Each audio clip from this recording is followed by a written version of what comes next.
What's going on, everybody? Welcome back to another episode of Pigskins and Pinfalls. I'm Dick Burns. I'm Bobby Boomerang. We're here to talk everything from wrestling pregnancies, engagements, and weddings to where is DeAndre Hopkins heading.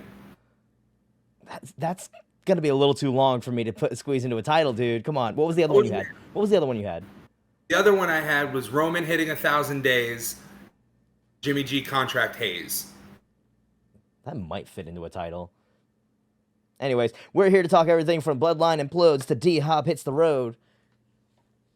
That's a good one. Thank you. I think we've done Bloodline Implodes before.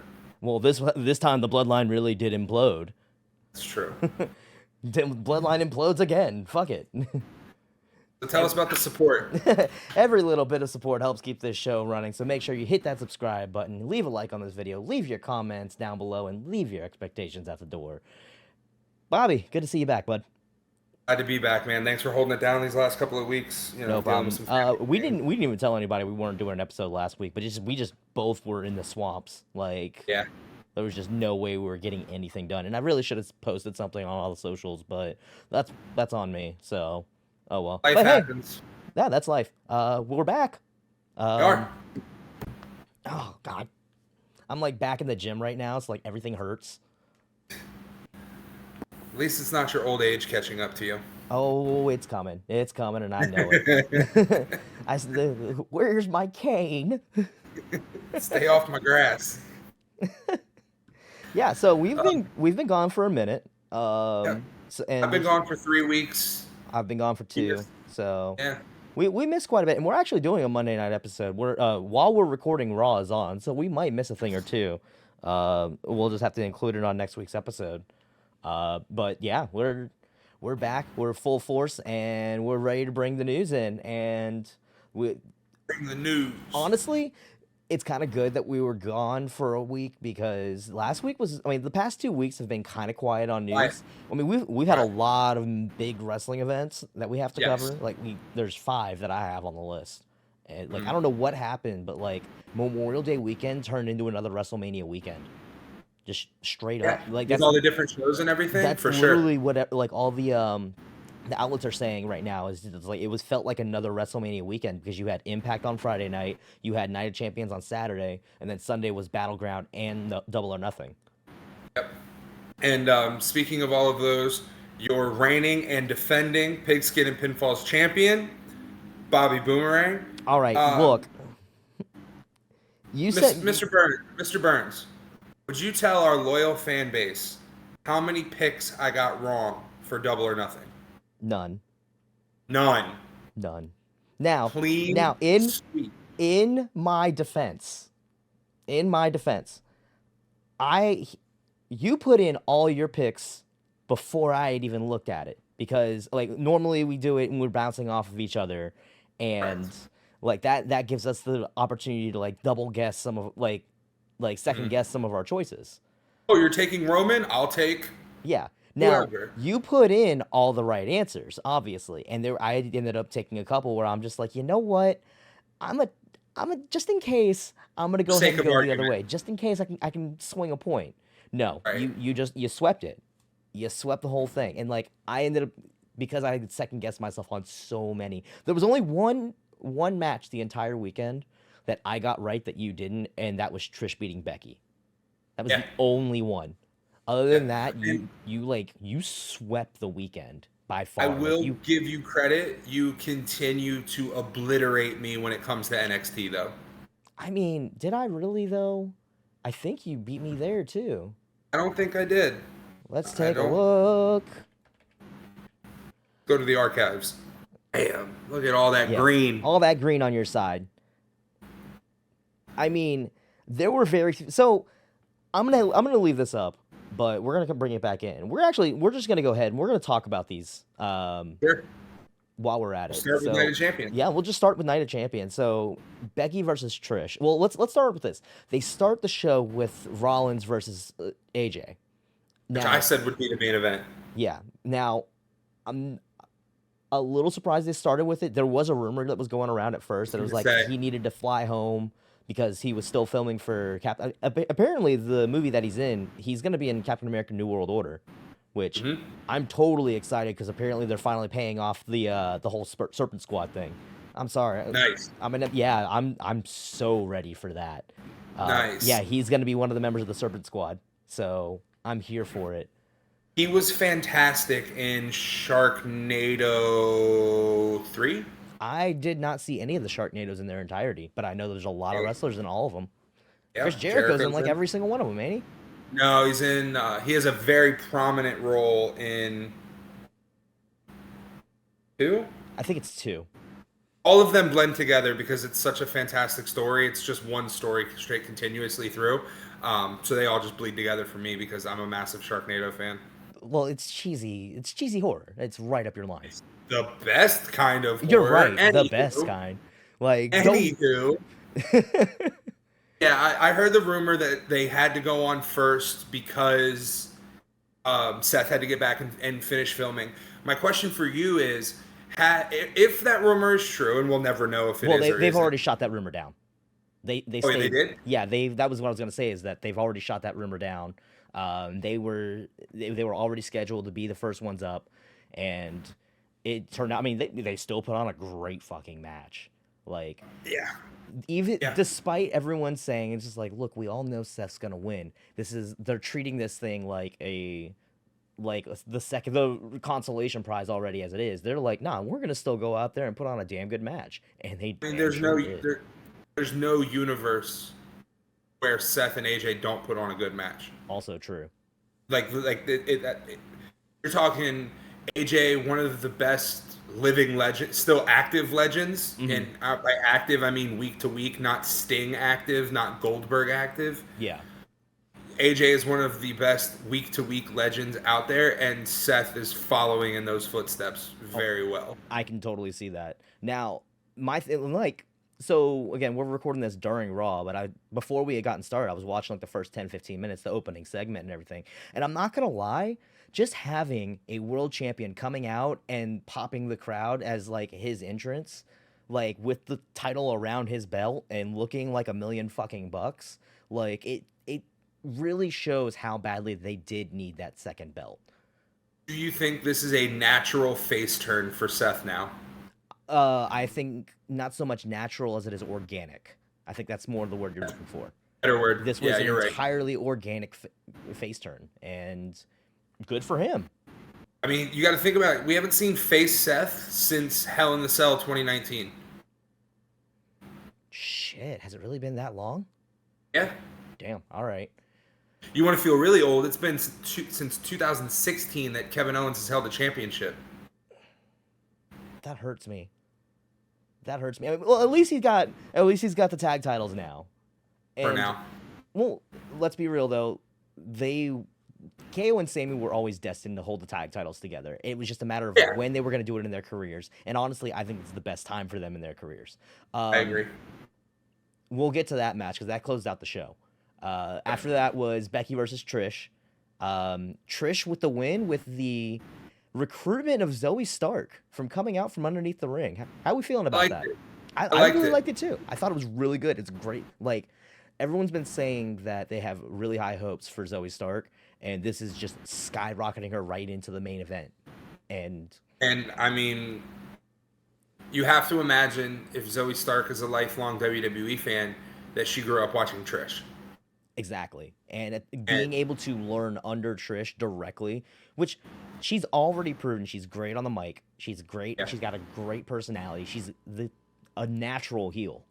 Like, it feels natural with her just being in the ring. She's like, no, I'm better. Although, that line where Becky reminded her of barking like a dog. Ooh! Sheesh! Yeah. That was good. I've got a lot of practice on that. Becky's always really good with those, like, quick one-liners that get to the fucking core, though. Yeah, and the two of them, like, once you start putting the two of them together in matches, they're just going to put on banger after banger. Like, it's going to happen. After that, we had Gunther versus Mustafa Ali. I missed it. You missed it? Damn good match. I have watched Night of Champions in chunks.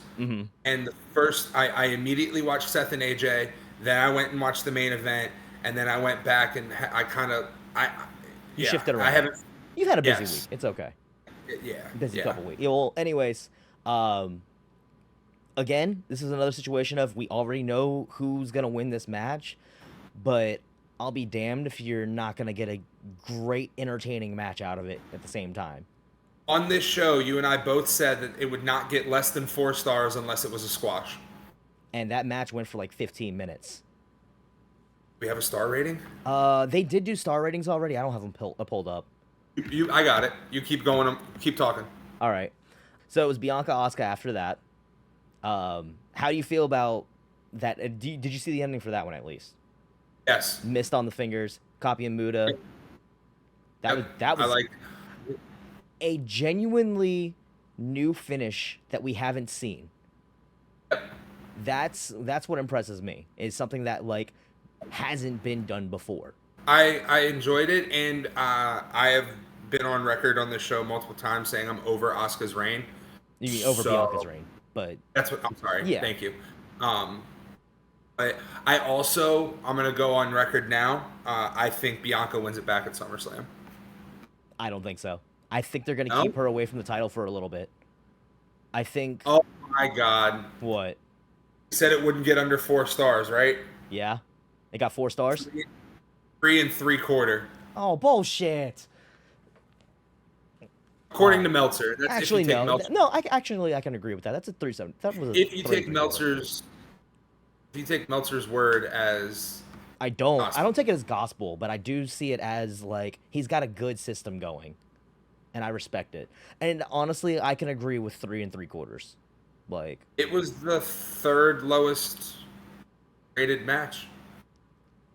I mean, again, the entire card was great. The entire show was great. So, with the exception of one match that didn't even get rated because it was too short to get rated, but we'll get there. Yeah. Well, actually, that's what we're coming up to next: Rhea versus Natty. Squash match. Yeah, I'm. Fun fact: 69 seconds. Nice. Obligatory nice. Cultaholics, Adam Pacitti said it the best. I am picking Rhea Ripley because the woman she's facing is named Natalya. I get it. I get where you're coming from with that. But again, it's one of those just situations where it's like there was zero build. It really, you knew who was winning. Like we know we're still in the very infancy of a possibly record-breaking run out of Rhea. Yeah. How ironic would it be if Rhea is on the start of her brand new reign, where she's going to beat Bianca's record that she just set? I'm hoping somehow, some way, because the brand split's already a fucking joke. I agree, to an extent, but to an extent, yeah. I'm hoping that one way or the other we can get a Rhea Bianca match for the belt. Even if that means... Oh, no, definitely. No, I completely agree with that. Even if that means waiting until Mania. I was looking for the roster to see who is currently on Raw right now after the brand split, quote unquote. All right, so looking at who they have on Raw. Alexa, Becky, we're trying to keep the title away from Becky still. Yep. I think she wins the case, honestly. Ooh. That's what a lot of people are saying right now, Becky, because that's one of the few things that she's missing on her resume. Not Candace, not Mella. Mella's out. Indy, too new. Dana Brooke, right there. Right there. Don't get me wrong, she's been on a couple of main event matches lately, and she looks in great shape. She looks in the best shape of her life. But I know you just like you're hard up for Dana Brooke, and you always have been.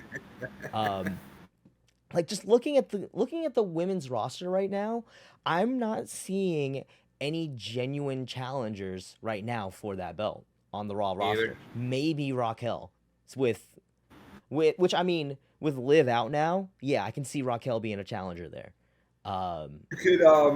You could always do Liv. Liv's a steady hand. That's the point. Liv's going to be out for like a couple months. Her shoulder injury. Right. I forgot about that. Yeah. I mean, that's why I said Raquel, because she's got nothing else to do now. maybe Another one of those names is out for about 9 months Yep. minimum. Well, actually, let's go ahead and say that now. Congratulations to Alexa Bliss on her pregnancy. Yep. Congrats to her and Ryan Cabrera. Emma would get fed to her probably. Yep. Nikki's probably gonna get fed. Yep. Piper probably. Well, Piper could put on a good match with her, but I think Piper would still lose. You could build up Piper and have it be a good feud. Yeah. That would still be like that would be a coming out party for Piper, honestly. Yep. Now that she's dropped the DHop name, like I think that would be a good opportunity for her to like reestablish herself. Apparently there's a lot of talk that they're gonna try and build up Tegan Nox. She deserves it. She does deserve it. And then again, I think Candice also probably be fed. At that point, then yeah, I hope that's when Becky decides to take her shot. Yeah. Like by that point, it's got to be like close to the, because again, what everyone wants more than anything is let the women hold the briefcase for longer than 24 hours. You took the words right out of my mouth. Please, for the love of God. I firmly believe that Trips will allow them to hold the brief. I think Trips will be a little bit better with the long-term booking, as we have seen with the Bloodline story, as we have seen with the Cody Rhodes story. And I have no reason to think that it would be any different. My way too early called shot for Money in the Bank is there are no cash-ins. On the night. Oh, yeah. No, I can. That's an easy called shot. Yeah. That's like shooting from the free throw line. Like, let's go. It's a layup. That's a layup, yeah. That's like that quick little rebound from right underneath the rim. Mm-hmm. Yeah. Yep. Yeah, no, that's yeah. From there we go into Cody versus Brock. It makes sense that Brock won. Look,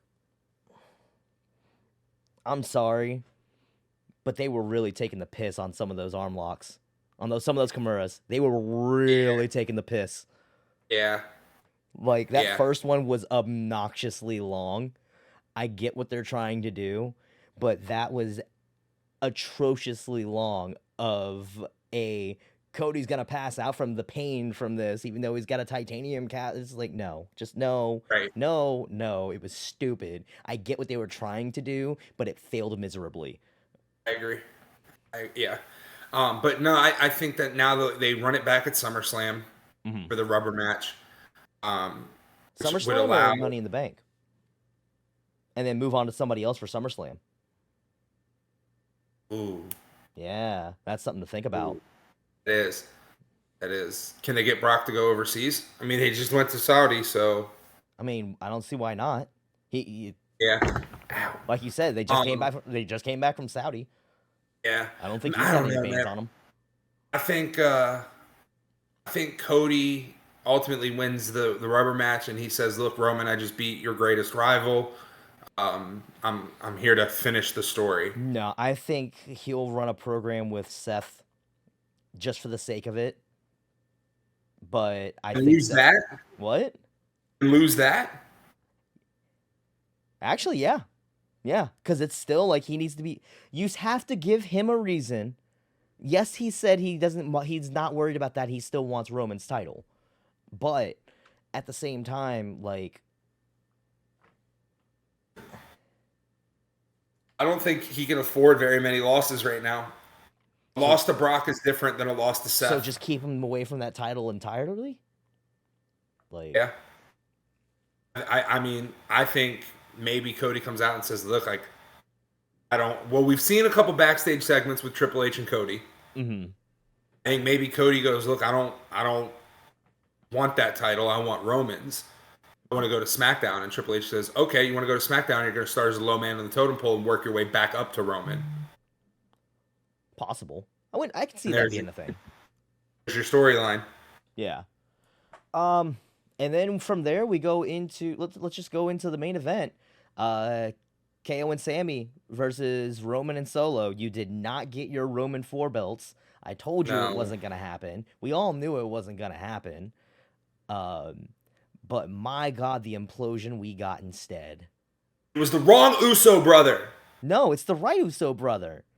Oh. Jay already had his program. It's Jimmy's turn. Should have been me.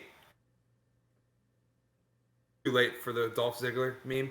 Okay. I don't see how it applies in that one. What? I don't see how that applies in that. It should have been Jay. Why should it have been Jay? Jay's the one that was confused. Because again, like you said, I'm doing what you should have done a long time ago. Kick. I understand that. So, but the thing with that is it retcons the whole reason. Does it retcon it? No, that's a bad not way. at all. Because if anything, it's smart because they're playing on the fact that Jay's been confused this entire time. Jimmy, yes, but the getting whole reason angry. that Jay joined Roman was because Roman beat the shit out of Jimmy. Exactly. Do you not remember that? No, I agree. But again, that's the whole point, is that we had Jay having his feud with Roman. Now we have to have Jimmy's turn to have his feud with Roman. Just so that way he can be built up as a single star as well, not make it seem like Jay is always going to be the better brother. That's a fair argument. Yeah. You got to be able to build both your talents. Otherwise, like, you're basically like turning a tag team into a Genetti. You're deciding a Genetti in the situation without even meaning to. What does Jay do now? What does Jay do? continues to be confused on which side he should align with, and even teases possibly turning on Jimmy. And then they keep it together, and then next thing you know, after that whole thing's done, Usos can go and have a tag run. And then we get Solo versus Roman. No, I think Solo sticks around for a little bit. I don't know, man, because that story's right there too. Solo can look at Roman and be like, "I understand your blood, but they're my brothers." I get that, yeah.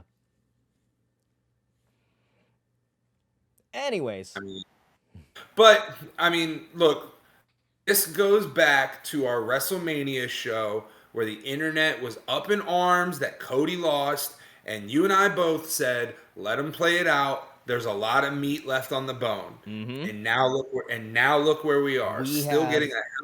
Now we have two really good stories: Cody's story and the Bloodline. Mm-hmm. Yeah, it paid off entirely, and it's just like everyone is still saying it's just like, oh well, it still would have been better if they were doing this whole thing and Roman didn't have the title and it's just furthering the collapse. I was like, no. You want him to lose. The way they've booked him, he's going to continue to be strong. He has to be strong for the sake of like his credibility. He has to lose his backup, the backup that's been keeping him his championship for the past at least year and a half of the run. It's not just it's been a lot more of the Usos and Solo getting involved over the past like year and a half, I'd say. Yeah. So have him lose his backup, then he goes through the downward spiral of realizing that he's alone, even though he still has Solo with him right now. Yes, over time, then you can break Solo off, have them do their whole thing. The question is, how much longer are they going to run this out? How much meat are they going to pull off this bone? Because, yeah, they're talking, like, at this point, people are starting to see it as getting stale. And how fast do they want to have this collapse of Roman? Because in theory, there's a lot of people saying, let's go ahead and do it at SummerSlam. I think it's still too soon. I do too. And you know that the expression, Rome wasn't built in a day? Mm-hmm. You know the second half of that expression? It burned in one. Ah. So you want to talk about the Roman Empire collapsing? All it takes is I'm mad we just made a Roman to Rome like allegory. That's either really good or really cheesy. I'll let the viewers decide. That is super fucking cheesy. But Roman has now passed 1,000 days. Mm-hmm. To be completely honest, man, probably something I didn't think I'd ever see in my lifetime. However, I need to acknowledge that this was one of the very first Nostradamus moments, because I was calling as soon as he got that belt and the way they were booking him, I was like, this run is going for 1,000 days. That was one of the very first Nostradamus calls. Roman is now 6th all time with 1,000+ days. I think 5th is what they said. Fifth is Pedro Morales with 1,027 days. Okay. I think Roman beats that. Yeah. Do you think he gets to number 4, which was San Martino's Second reign? second reign? Yeah. Not his first one, his second one, which was Mm-hmm. 1,237 days. Let's do the math on that. January 18th. That would mean he's holding it at least until the Rumble. I can see that. I still think they're gonna do it at WrestleMania 40 because it will be a January Mania 40. 20th. Yeah. So I was like in that ballpark. Yeah. But again, like I was still saying this would be the perfect WrestleMania 40 moment, the fall of the Roman Empire. Yeah. I still think that's gonna be it. I don't know how I feel about Seth doing it now that he's got Big Gold 2.0. Right. I don't see him getting to third, which is Hulk Hogan with 1474. No, I don't think that's going to happen. I think the run's already getting too stale for that. But first modern champion to go 1,000 days though. And I don't think we'll see it again for a while. Oh no, it's going to be a long time before we do. We're going to have a lot more hot shotting probably. Yep. Let's move on to NXT Battleground. So overall, Night of Champions. Oh, that's right. Yeah, we still got to have our star ratings, our personal star ratings. We doing star? Do we do stars or grades? We did stars. Did stars. Yeah. All right. I will give it 4. Mm-hmm. There's an asterisk for me. Mm-hmm. Did not watch in order, and I have not technically finished it. Mm-hmm. So, but from what I have seen, it seems to have been a very solid show, and I think 4 stars is good based off of what I have seen of it. I am going, as somebody that watched it live all the way through, the way they built it up. The way God intended. The way God intended. May God strike me down. I gotta give it. I'm split between a 4.25 and 4.5. Honestly, it just depends on how much I want to hold Rhea versus Natty against them. 4 1/3. You know, nobody ever does thirds. It's our show. We can do whatever we want. Fuck it. 4 1/3. Let's Perfect. go. Love it. Love it. Love it. I never thought I'd see the day, but that makes all the sense in the world. I like it. 4 1/3. Yep. Let's go to. You're innovators here at Pigskin and Pinfalls. Can we I gotta find a way to Photoshop in 4 1/3 stars just so we can be the first ones to say, "Yep, we did that. Yep, that's us." Yep. Trendsetters over all here. All right, let's go to NXT Battleground. Show starts with North American Championship, I believe. I gotta be honest, I don't remember the order of the matches. Okay. So I'm going off of the best of my memory. We had Wesley versus Tyler Bate versus Joe Gacy, triple threat. Pretty good match. It didn't really pull me in as much as I thought it would. You had a lot of the usual, it was obvious Joe Gacy's going to continue to try and get Wes and Tyler to fight each other. Yeah, it was pretty by the numbers. Wesley retains. Standard triple threat, nothing. Yeah, I was hoping for a Tyler Bate win just so we could see the title change, but no, they. However, we do have to acknowledge this is Wesley breaking the record for most defenses, so that's good for him. Do you know why I picked Wesley? Because as you know, I'm not a big NXT guy. Yeah. I picked Wesley because one of the other wrestling YouTube shows had done a list of the wrestlers with the best win percentage so far. Mm-hmm. And Wesley was on it, and I think he has not lost a match yet this year. No, he hasn't. He hasn't lost a match yet this year because he's been holding that title since last year. Oh, that's why I was like, well, that's good enough reason for me. Yep. Again, nothing you can really say else about that. Noam Dar versus Dragon Lee, British rounds. I'm shocked that neither one of us actually called Noam Dar because there's no way they're going to have Dragon Lee carry around the British Heritage Cup. There had to have been something. And then when we get that whole faction coming out to help Noam Dar, it made all the sense in the world. I know that what I'm about to say is wrong. I can't remember the right answer, and I know you will. Okay, here we go. Is Noam Dar the same guy who did Alicia Fox? Yes. Yes. Oh shit, I'm not wrong. No, you're not wrong on this one. They did a callback to somebody did a callback to that recently. They actually I think Dragon Lee actually said something like in a promo recently about that. Like building up to the match. Somebody called him out, just like, you're still the guy that was responsible for the whole Alicia Fox thing. Yeah, nope, same guy. You had that right. He's just been so he's been in NXT UK for the longest, and when they shut the doors and merged, just recently they've started bringing Noam Dar back. Nice. And honestly, I thought I think it's good because you're giving a dirty win to Noam Dar, who honestly needs the win. Dragon Lee is still new enough that he can take the L because he's already been challenging for a lot of the big titles, and honestly, he's still the crowd is still trying to learn who he is.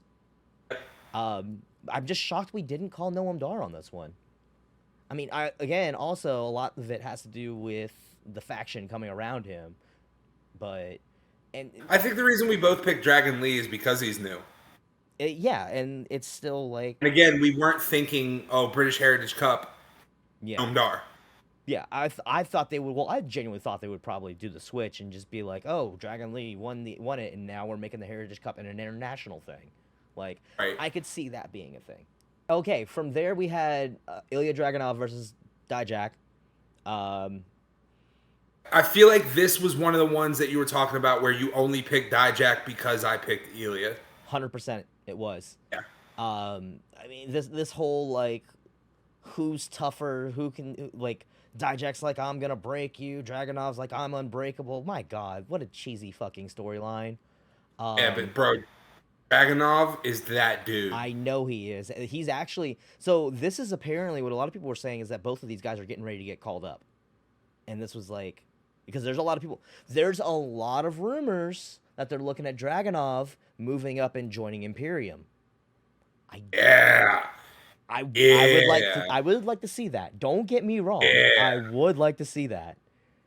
Dijak, also, I think, still needs a little bit more time back in the oven so he can get the T-bar stench off of him. I'm glad you brought that up because I was just getting ready to say, if WWE never dropped the ball the first fucking time, Dijak never would have had to go back to NXT. Exactly. Dominik Dijakovic 3 years ago was ready for the main roster. I am interested in the fact that they actually let him have his real name back. And then you call him. They had to. I know, right? After they did. No, they didn't have to. They could have put him back to Dijakovic. They could have. The only thing I'm sad about is that we still won't get Dijak versus Keith Lee on the main roster. Why you got to bring that up? The wound is still sore. Why you got to go there? Because I'm speaking the truth. You are. I detect no lies. No lies detected. But no, dude, Dominik Dijakovic 3 years ago, 4 years ago, whatever it was, 3 years ago, because it was pandemic when we got Retribution. Mm-hmm. He was ready 3 years ago. And then you call him fucking T-Bar. And you put a mask on him. You shave his head. This. You don't need to get into that. You ruined him. You ruined it, and I'm leaving. Yep, it's ruined and it's over, and I'm going home. Yeah, it was. Oh man, I think Dragunov on the main roster could do some. I think that'd be a nice, fresh blood type. Oh, totally. 100%. Dijakovic, you're right. He might still need a little bit more time just to continue to get that stink of Retribution off of him, and to continue to develop this Dijak character. You're doing hard justice and everything. Also, I had this in the notes. I deleted it because I didn't think it was relevant enough because we were trying to slim down this week. But I need to point out how stupid it is that we have a dude in NXT right now that is playing the role of a lawyer and has the People's Court theme as his fucking entrance. I hate it. I hate everything about it. It is fucking stupid. It is cheesy, and it is playing way too much. It is taking way too much use of unlicensed music. Okay. You feel better? A little bit. Okay. I think that you are one of 12 people on the universe that recognized it as the People's Court theme. It stood Yes, out. I'm like, it's pretty dumb. It's pretty dumb. it's pretty dumb. Yeah. Are you kidding me? As someone that grew up with the People's Court at 4 o'clock every day, like, not by my choice, not my choice. I can just We picture don't need little. to discuss our childhood traumas on this show, okay? I can picture little you watching People's Court and Jerry Springer when you're homesick. Oh my god! You're cutting deep, man. You're cutting deep. Rest in peace, Jerry. Get a little razzle dazzle. You switch over to Maury. I'm offended, sir. I'm offended. Anyways, moving swiftly along to the NXT Championship match. Well, no, then it was the Women's Championship match. Oh, I'm sorry. Yeah, so we did our predictions for the semifinals as well because NXT hadn't aired by the time we had done this. Yeah. Oh, you know what? Also was not on the picks. We had a tag team match in there. I knew something was missing. There was an unannounced tag team match that got added like on NXT that night. We should probably cover that too. Diamond Mine versus Gallus. And they had Ava Raine come out to mess with Ivy Nile. Apparently this is a going away for Diamond Mine as well. I think them moving up to the main roster would be great for either tag division. Yeah. And yeah, they're ready. Who takes the titles off Gallus at this point? I don't know. They've got to build somebody. They got to build somebody up at this point. Yeah. Especially unless they're gonna finally give. Well, no, because they had Schism, like as part of the whole thing. Like they've been fighting too. So I don't know. Women's match. We called Tiffany Stratton moving on. We called Tiffany Stratton winning. We did not call Lyra Valkyria to beat Cora Jade, but oh well. Either way, we knew that this tournament was Stratton's to lose. Said it from the beginning. Yeah, it was Stratton's to lose. She's honestly ready. I think she's going to be a great champion. She needs to really take this and run with it. And this is also their opportunity to start really building some new women's stars because that women's division got gutted in the draft. Is Mandy Rose back? No. She actually, I didn't have this in the notes. She did the whole internet was in an uproar because she did a set of pictures with Paige Van Zant. Yeah. Yeah. Yeah. Yeah. Yeah. Yeah. Anyways. Yeah. I don't know. I've been hearing rumblings from my sources, and my sources is Reddit. You can't trust Reddit for shit, though. No, you can't. Reddit is normal. Honestly, I am shocked by the number of bad takes I read on Reddit. That's why I stopped reading Squared Circle as much as I used to. There are some really bad takes on Reddit. Some of them do check out though that Mandy Rose is in talks to come back and yeah. Well, and I was saying that from the very beginning that she wasn't going to be gone long. They were releasing her because of a quote unquote technicality, whatever that may have been. And at that point, it's just like, whatever. She's going to go off. She's going to make her money. And then when that wears off, she'll come back. Yeah. But at the same time, let's not hold her back from making millions of dollars. Agreed. So now the NXT Championship match. Carmella versus Braun Breaker. Mm-hmm. Mello retains. This Breaker heel run, I'm here for it. I'm impressed. I think it was not at, what's the show? Battleground. I was about to say Roadblock for some reason. All them B shows that they're turning into NXT shows. I swear. Yeah. Anyways, it wasn't at the end of Battleground. It was the end of NXT this week. This actually seems like a good time to bring up that last week, NXT, we get some of these free agents showing up. You get Mustafa Ali showing up during that tag team match between Schism and Wesley and Tyler Bate, just walking in the crowd to watch in. And then at the end of the show, you have Mello retain over Noam Dar and then gets beat down by Baron Corbin. Corbin, who was on Pat McAfee today. Was he? Yeah. That was actually really interesting to see.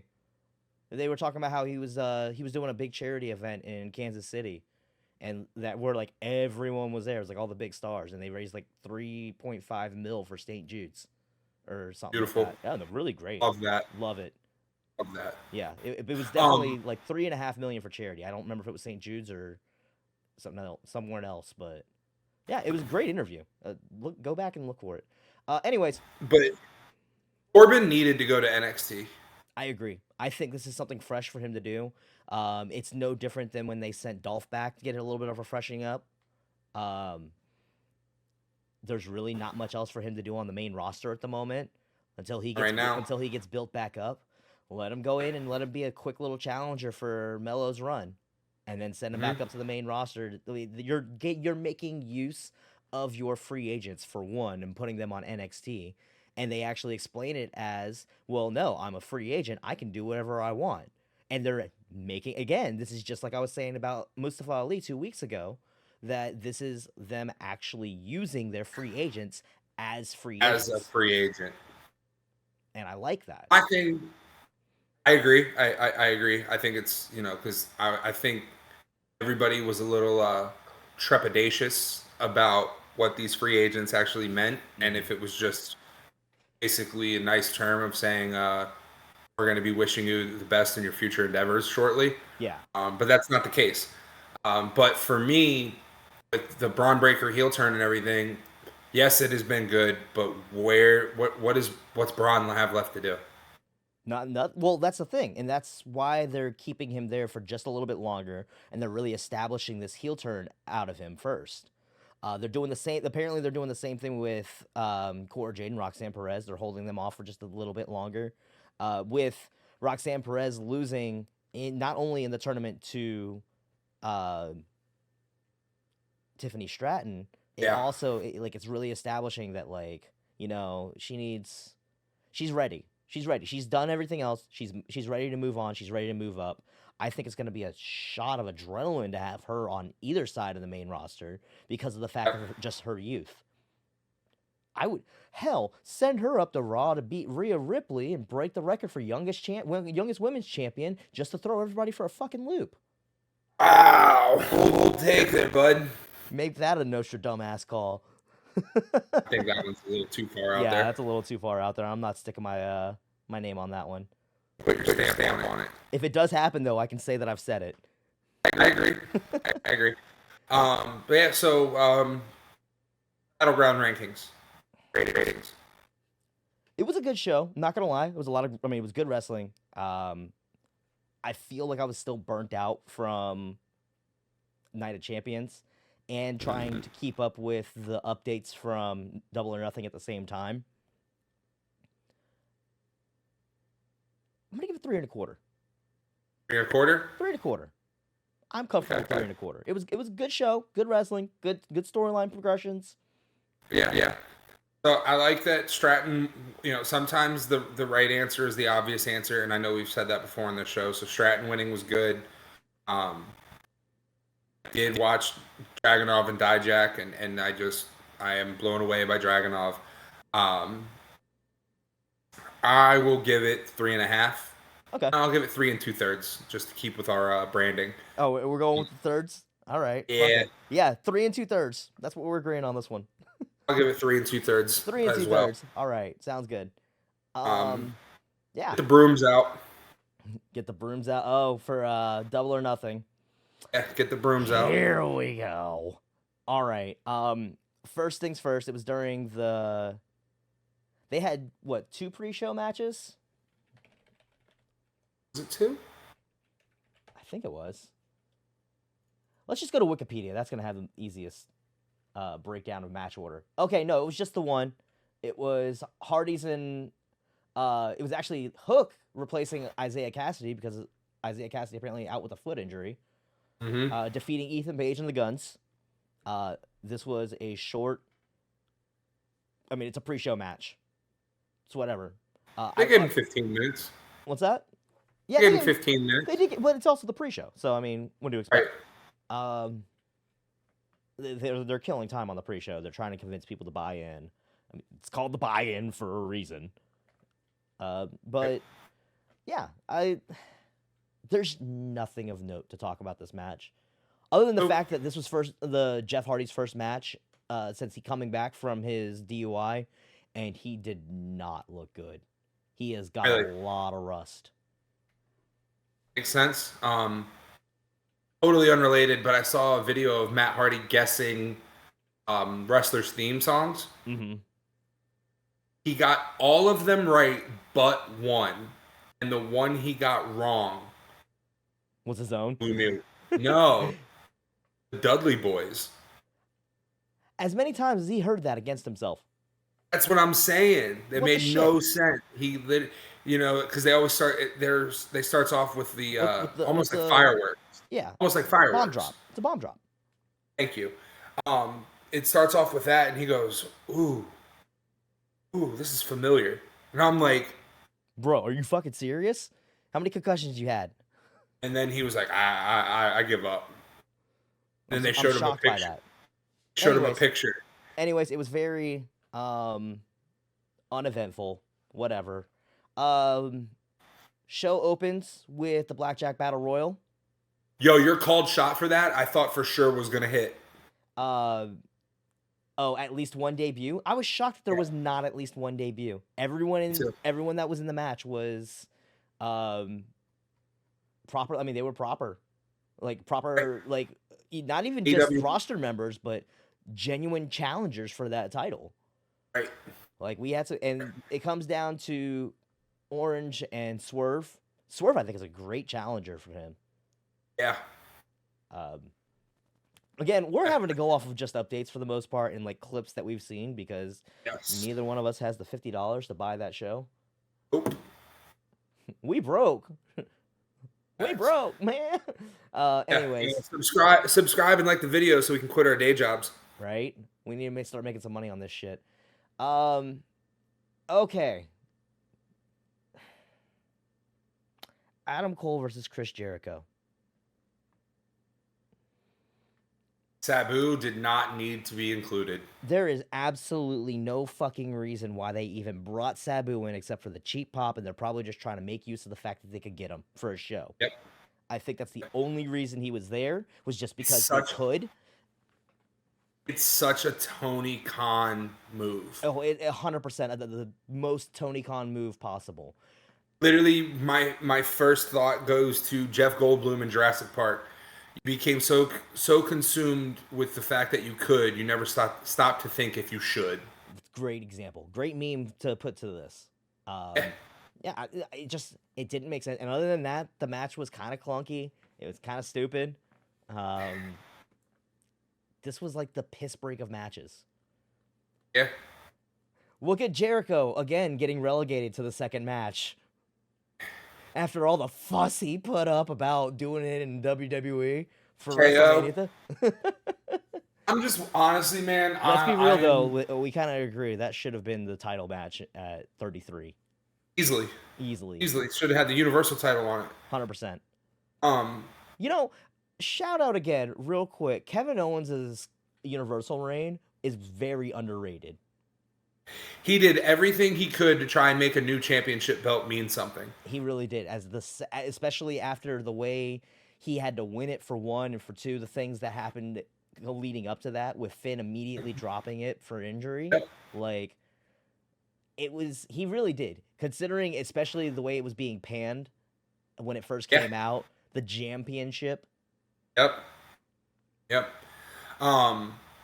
I'm just waiting for Jericho to hopefully come back to WWE for one more run and retire in WWE the way I think he should. I think he probably will not wrestle another match in WWE for now, but he will get inducted to the Hall of Fame as soon as he lets his AEW contract run out. And then they bring him back for a match or two. I can agree with that. Who inducts him? Ooh, that's a really tough question.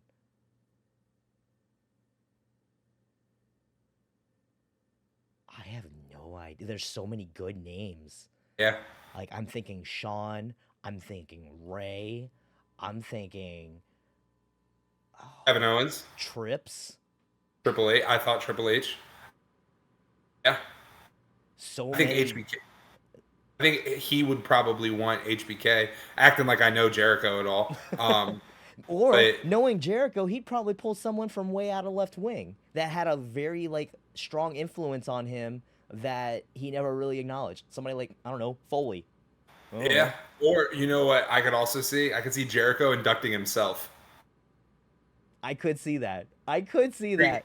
But drink it in. Drink it in, man. he can't say that. That's an AEW thing. Wait, no. It was It's not. That was WWE. sorry, I was thinking of a little bit of the bubbly. Yeah. Oh God, I forgot about that. You forgot about that one? A little bit of the bubbly. A little bit of the bubbly. Yeah. All right. Moving on.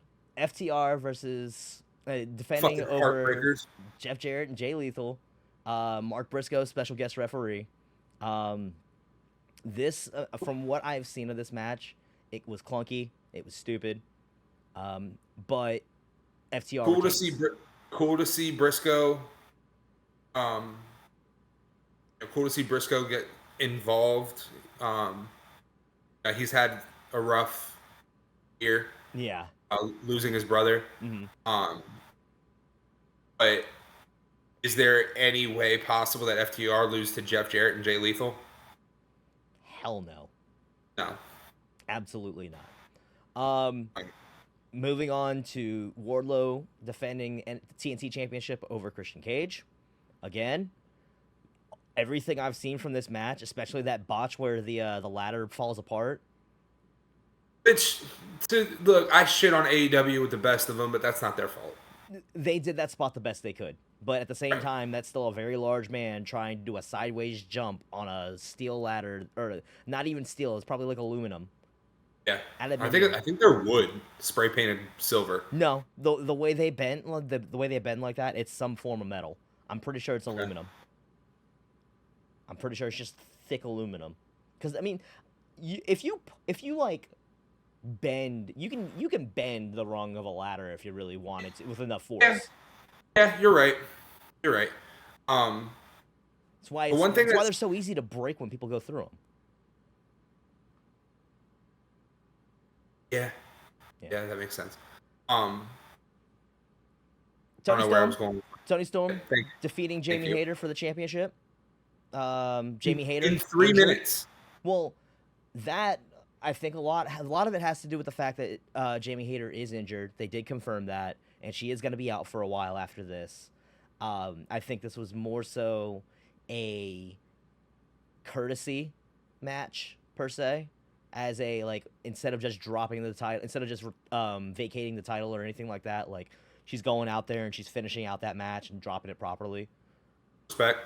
Yeah. Tony Storm, at the press conference after the show, getting everybody a pop with the, let's be real, the interim bullshit was never real. When she was holding it while Thunder Rosa was out. Yep. Yeah, I'm not wrong. Not wrong. I mean, yeah, she really is that good, and she deserved to be the champion at that time. Mm-hmm. Although I do still want to see Tony Storm versus Thunder Rosa. I want to see it happen. Unannounced match, but was heavily suspected anyways. House of Black versus The Acclaimed and Billy Gunn. The Acclaimed, with a reference to Rhea and Dom. Did you not see that? No. When he called something, he said something to Buddy Matthews about getting cucked by cucked by a kid named Dominic, and it led like Rhea to text like Rhea was tweeting like, "Oh look, we're over in 2 companies." That was good. It's a good line. I'm sorry. It's a really good line. That's good. Yeah. They all played that properly. The Acclaimed, Max Caster has always played it fast and loose with his raps. That's what makes them so great. And I'm sorry, I popped when I heard that. Like literally, I was seeing it on Twitter during NXT, and I'm just like, hold up, I gotta mute this real quick. Okay. Jade Cargill. Real quick. What's up? You gave yourself a point when you shouldn't have. I should have beat you by more. How so? Not that Amy it fucking Hater. matters, but... Oh, yeah, shit, you're right. Whoops. I feel better now. Continue. Jade Cargill. Here we go. Whatever, fuck you. Jade Cargill defending over Taya Valkyrie in an almost 9-minute match. Hitting 60-0. And then we get... I forget who said it, but they said it best. It was Hulk Hogan at WrestleMania 9. Yeah. With Chris Statlander coming out and immediately defeating Jade for the title in 48 seconds. I don't know how I feel about this. I was so sure that Taya was going to be the one to dethrone. They were building it up well. They were really building it up for it. I'm glad it happened. I'm glad the title is off of Jade now. I'm glad. But I think they did it in all the wrong ways. I think it's a waste of a streak. Yeah. This screams Charlotte beating Asuka. Ooh. I wouldn't go that far. I would not. Again, the best way to compare this is Yoko, Brett, and Hogan at WrestleMania 9. It is the only way you can really defend that or explain it. Did Statlander really need it? Yeah, she's just coming back from injury. She could really, and she was always destined to be the one. She was already destined to be the one.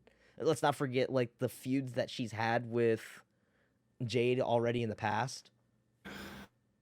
And how close that those matches have come for Chris Statlander to potentially win. It makes sense. Yeah. I can see it. In the match that everyone said should have been the main event. I can't believe it wasn't. I know, I agree too. 4 pillars match for the World Championship. MJF defends successfully. I will say that they gave this match almost 30 minutes. All the highlights I've seen have been great.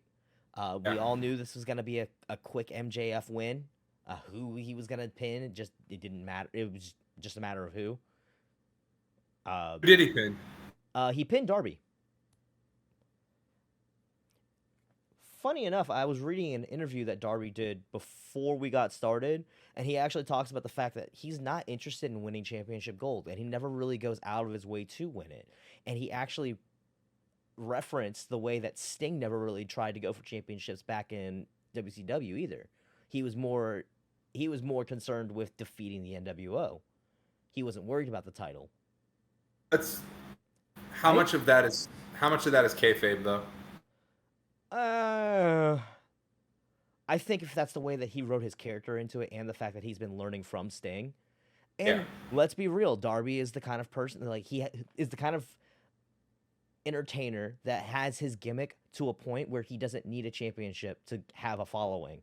And Undertaker. Yeah, he's like the Undertaker at this point.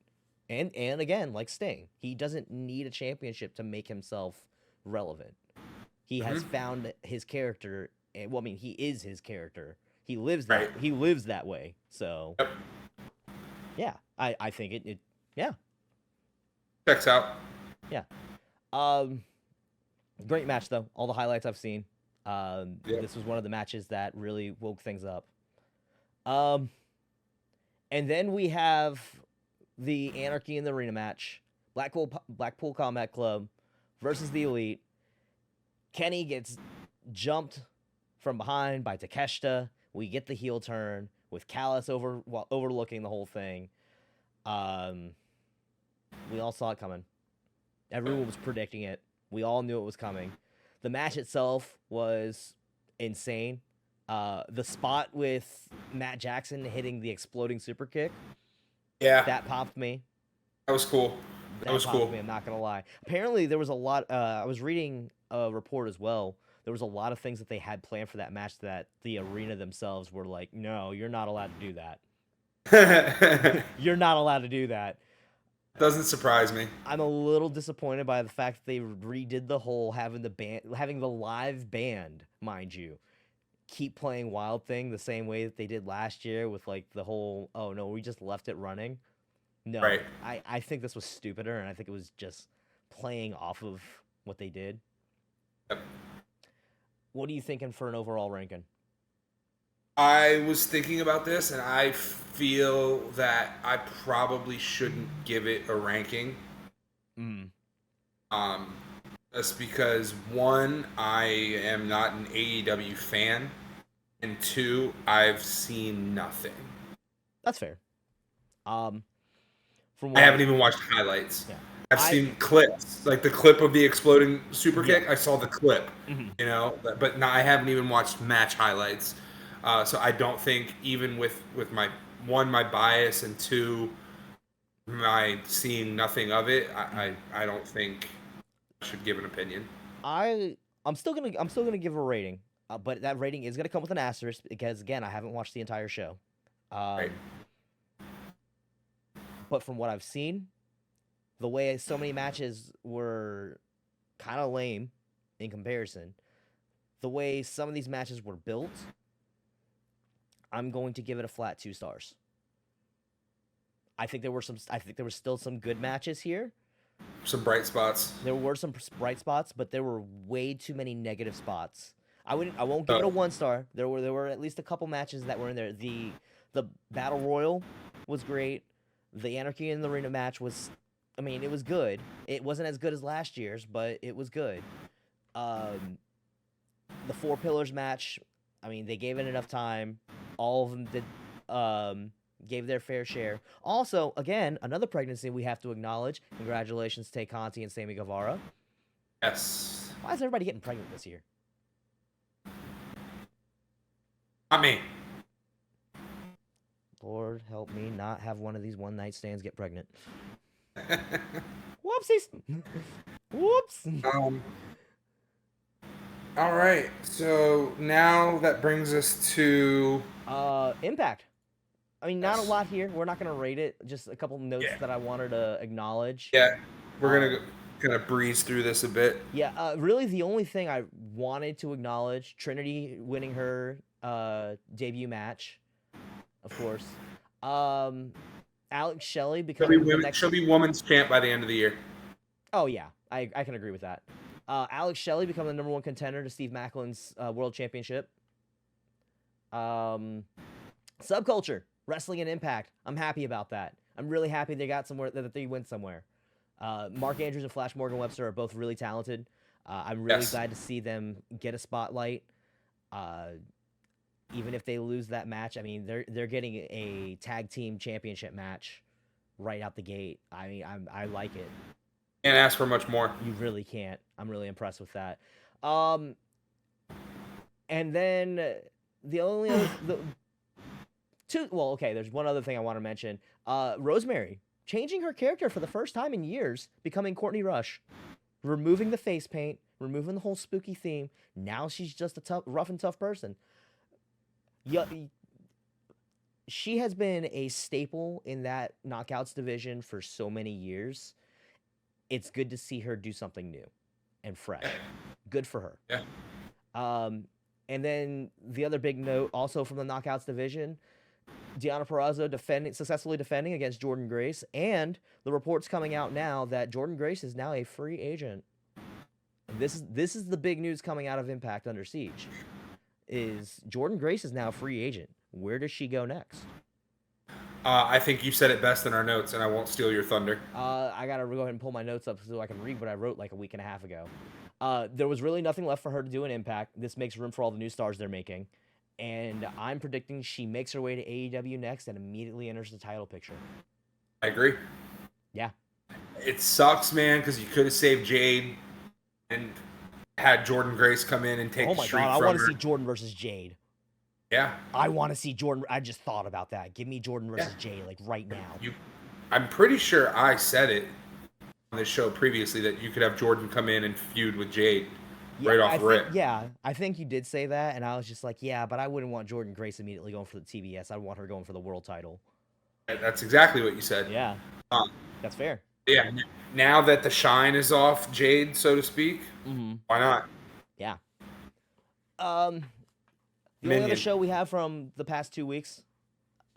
My God, we've been talking about these shows now for over an hour, but again, so much we had to cover, and we slim things down as much as possible. Dominion was this weekend.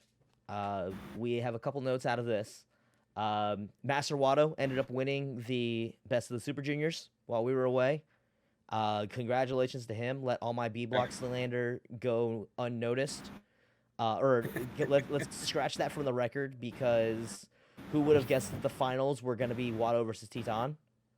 Right. That was impressive. That was the other thing too. Seeing both the 2 seeds win. That was a shock. Them winning in the semifinals. Congratulations. I mean, Teton had a really good showing either way.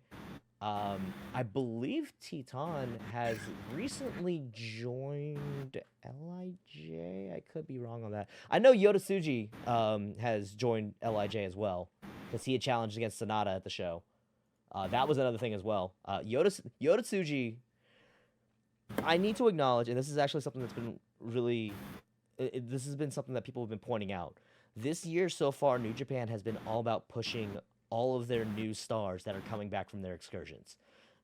Yota, Shooter, having all these matches with Blackpool Combat Club still. You've got Wato raising up. You've got Akira and... Why am I forgetting who Francesco Akira has been tagging with? TJP. Duh. They've been, I mean, again, they're really like breaking out new stars in the juniors division as well. Like, they're really making some new, and then we'll also bring that up too. We're going to get to that as well. And actually, let's just go ahead and slide right into this. The G1 Climax. Again, like I said, the Best of the Super Juniors and the G1, best times to watch New Japan. They announced the largest ever G1, 32 competitors. Huge. They're probably going to end up doing 4 blocks of 8, and the winner of each block goes into a tournament. Some of these names that are in here, and we just go ahead and go through them all. Honestly, huge. Let's just go ahead and do the quick ones. Go through it quickly. Okada, Naito, Sonata, Ospreay, Tanahashi, David Finlay. All of these you expect. Your first shock expectation. You've got Shooter going in. Shooter's gonna be part of this. Shingo, Ishii, both Tama Tonga and Tonga Loa, and Hikuleo, Hiroki Goto and Yoshihashi, Yano, Kenta, Zack Sabre Jr., Tai Chi, another unexpected name, Eddie Kingston. Eddie Kingston getting the call. He's been doing a lot of work on New Japan Strong. Been wrestling a lot of the LA dojo. Good for him. El Phantasmo, Ren Narita, again, another one of those young names getting their call up. Evil, Chase Owens, Jeff Cobb, Great O'Khan, Aaron Nare. None of these are a surprise. Gabriel Kidd. WCPW original Gabriel Kidd and Alex Coughlin jumped Bishamon after winning the tag titles in that with them being vacated by Aussie Open. They won that open match, which I believe, they added United Empire in there as well. Great O'Khan, Aaron Hanare. So it was still a triple threat match. Bishamon wins the titles. Coughlin and Gabriel Kidd come out, jump them, reveal themselves to be the newest members of Bullet Club. I'm interested to see where this new Bullet Club is going. It's very heavy on American and Canadian stars. Yes. They're still trying to... you still have... What's his face? Jay White and Juice calling themselves Bullet Club Gold. You've got ABC out there with Chris Bay and Ace Austin. I'm really interested in the future of Bullet Club right now.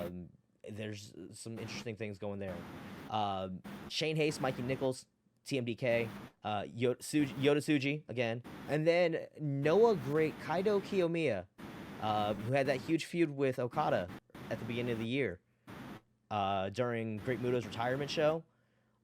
He gets his call. That one apparently was really unexpected for the G1. So, I mean, because he's coming in from Noah. He's technically an outsider. Good on him, though. Again, this is the largest G1. I think you look at all 32 of these names and just picture the kind of matchups that they're going to come up with. Oh, my God. We're going to get some really good wrestling out of Japan pretty soon. You're way too early prediction. Way too early? Or way too early prediction. I want to see Naito. Naito? Somebody brought it up, and I can't unpicture it now. With Sonata still being the champion, and still having that whole Sonata branched out of LIJ to do his own thing, so he could win the championship, and he did. Now you have him face off against Naito, as like, hey, you left us. Like you there's a story there. There's a really good story there. Mm-hmm. And obviously, it's tough to bet against Okada. Tough to bet against Okada's Ospreay. already won 4. He doesn't need a 5th. Tough to bet against Ospreay. Well, I'd say Ospreay isn't because of the fact that he's in the U.S. title picture already. That's the other, so also coming out of that show, we had the number 1 contender match for the U.S. title. He beats Lance Archer. He shows Lance Archer respect after the match. He's just like, look, it was great match. It was a great match. Thank you for that. They're keeping Lance Archer strong in this as well, which is a shame because he's lost so much already this year, and he never gets TV time in America. So it's a shame, but oh well. Either way, we're getting Ospreay versus Omega in the very near future. Here's the big question that everyone's talking about. Ospreay Omega. Do they do it at Forbidden Door in Canada, or do they do it at All Out in England? Probably All Out, right? I would have to imagine. This is my thought process. Ospreay's going to win this match. It's going to be at Forbidden Door. They're now 1-1. Rubber match at All Out. For the title.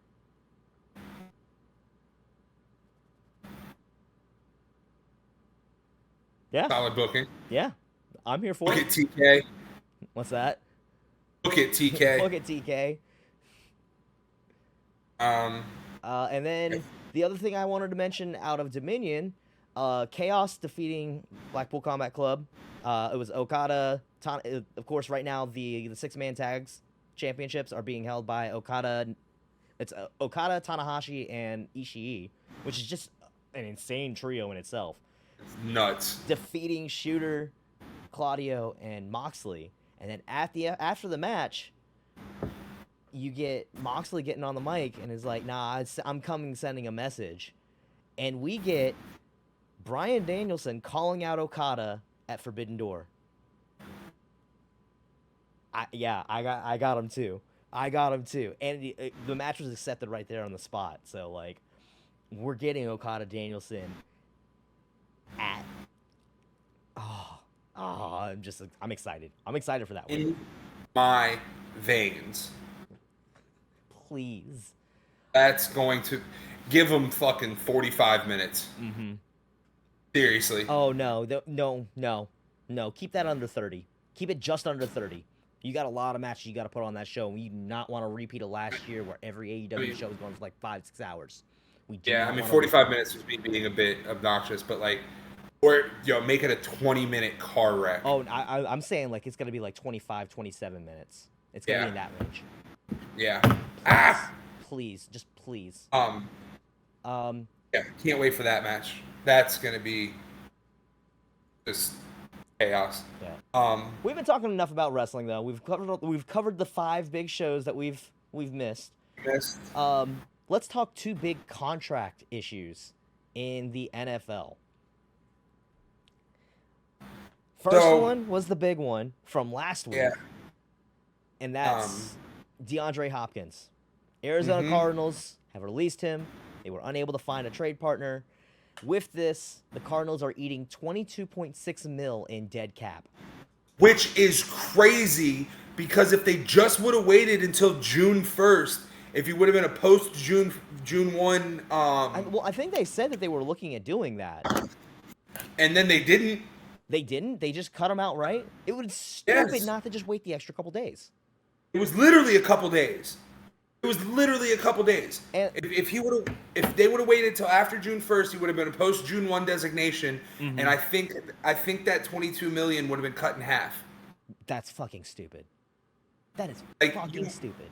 You wanted DeAndre Hopkins out of your team that bad? Well, that's the thing too, was the fact that they couldn't find anybody that wanted to trade for him because they knew that contract was outrageous. Right. But I firmly believe that the Cardinals were like, we want an exorbitant amount for him. I mean, look, DeAndre Hopkins is top 3 best hands in the NFL. I agree. Best hands. Specifically, his catch radius, put the ball within him 5 yards of him. I want to see him like compared to Justin Jefferson. Like, because Justin Jefferson last year made some unbelievable catches. Yeah. Still glad I hitched my wagon on that one during fantasy last year. I almost didn't pick him, and I did it. I was so pissed that I didn't get Eckler. Hey, Jefferson did good for me. Fantasy didn't work out well for either of us last year. No, we did terrible last year. Speak for yourself, man. If it wasn't for Katie running into the buzzsaw that was Katie, I would have been all right. That's true, yeah. She really did. How did she win that 3-way trade? How? I don't know. I still can't get over that. Anyways. So at the end here, you said, where do we think he ends up? While we were on, so since we've been live, I got a notification. Jerry Jones was talking. Which I think they've been talking to DeAndre before too. Correct. And the official headline that popped up was, Cowboys owner Jerry Jones said the team is, quote, unlikely to pursue DeAndre Hopkins. I can see that. But isn't closing the door on re-signing Ezekiel Elliott. I'm okay with that. I'm 100% okay with it. And I believe I already said that too. Again, a lot of the reason they released him was just the fact they said it was respectful. They wanted him to get an opportunity to go out there and get more money. Did you see that clip of Zeke though? No, I hadn't seen it yet. How's he look? You don't look good. You don't? Oh, his footwork is. Yeesh. I've seen statues have better feet. Speaking of running backs, talking to other teams, Pat McAfee. Well, I was watching him earlier today. Apparently Dalvin Cook down in Miami. Apparently Miami's fucking I don't know if a late round pick. This running back I can't even remember his name, has been showing out at OTAs. And you re-signed Mostert and Jeff Wilson, so bringing in Dalvin Cook to that 3-headed monster. Yeah. I think Miami is damn near in win now mode. Oh, absolutely. 100% they're in win now mode. They see what they're up against. Come on, look at their own division. And getting back on track, I think that division gets tougher because I think DeAndre Hopkins goes to the Bills. You know, I was going to say the Bills too. I think the Bills is not only good for him, it's good for them. He fits that system well. Have him playing opposite Stephon Diggs. Who are you going to double? You can't. Who are you going to double? You can't. And you still have serviceable hands in Dawson Knox coming out the tight end position. Who's their slot in that situation? Who's their what? 2 right now? Gabe Davis. Gabe Davis to the slot? Probably. Yeah, I can see probably. Or I guarantee you they have some package. If he goes to Buffalo, why wouldn't you have packages where you've got Diggs on the outside and DeAndre in the slot? Also true. I mean, I'm just saying, like, as your primary, like, who's your... But no, because think about it. If you've got Diggs and you've got Hopkins out wide, they lock up the corners, and you have to have safety help for each of them. Mm-hmm. So you have your corners and your safeties doing this. That leaves all this open for Dawson Knox. Mm-hmm. If not Buffalo, Baltimore. I was thinking Baltimore as well. Let him go play with OBJ and give Lamar some true weapons that he could desperately use. I am still not out on the idea of him going back to Houston. Either. I was going to bring that up next. Yeah, I think there's still the opportunity for him to go back to Houston with this whole rebuild. He would want to go and play with D'Amico Ryans. He would like the idea of playing with CJ Stroud. Like, yeah.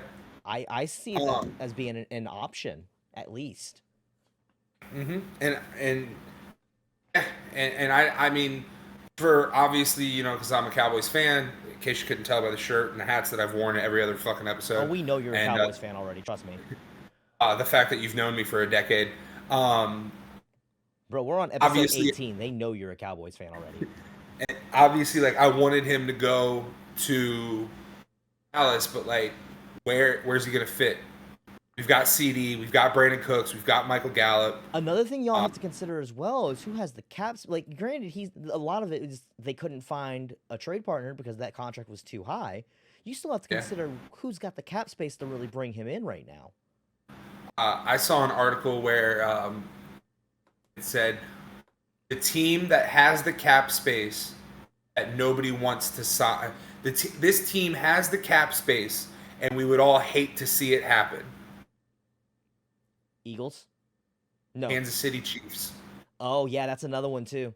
That's been getting thrown around a little bit as well. Have him go to Kansas City just to get a ring from. And why would he not want to play with Mahomes? Like, I hate to say it, but let's be real. The Kansas City wide receiver core has been a revolving door over the past few years, and they're still pumping out championships. So what does it matter? Let whoever wants to go over there. It's like when Brady went down to Tampa Bay, and everyone's like, "Oh, we just want to come play with Brady for once," like Antonio Brown did. Yep.